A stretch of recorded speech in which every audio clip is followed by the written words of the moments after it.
Hi అండి అందరికీ. ఎంతో రుచికరమైన చెక్కలు ఎలా రెడీ చేయాలి వీడియో అయితే స్కిప్ చేయకుండా చూడండి. ప్లీజ్ సబ్స్క్రైబ్ అయితే చేసుకోండి, కామెంట్ చేయండి, లైక్ చేయండి. ఇలా పాలకూర, కొత్తిమీర, కరివేపాకు, పచ్చిమిర్చి, అల్లం, వెల్లుల్లి, జీలకర్ర తీసుకొని మిక్సీ పట్టుకున్నానండి.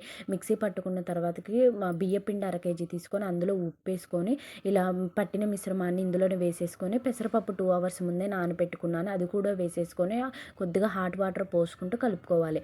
కలుపుకొని ఉప్పు చూసుకున్నాక ఉప్పు సరిపోతే మళ్ళీ హాట్ వాటర్లో ఒక 2 స్పూన్ల వరకు ఉప్పు వేసుకొని కలుపుకోవాలండి. కలుపుకున్న తర్వాతకి మొత్తం ఉండలు ఉండలు చేసుకోవాలి. చిన్ని చిన్ని ఉండలు చేసుకోవాలండి.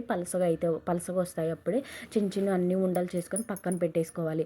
తర్వాతకి పొయ్యి మీద బాండీ పెట్టేసి ఆయిల్ పోసి ఆయిల్ కాగేలోపు నేను ఒక ఆయిల్ కవర్ తీసుకున్నానండి. కొద్దిగా ఆయిల్ అండ్ లోటా తీసుకున్నాను. లోటా తీసుకొని ఇలా లోటాతో పలచంగా స్ప్రెడ్ చేసుకున్నాను. నేను పలచగా వస్తాయండి, మందం చేస్తే బాగోవు, పలచగా చేసుకోవాలి. చేసుకొని ఆయిల్లో వేసేసుకోవడమేనండి. ఎంతో రుచికరమైన చెక్కలు అయితే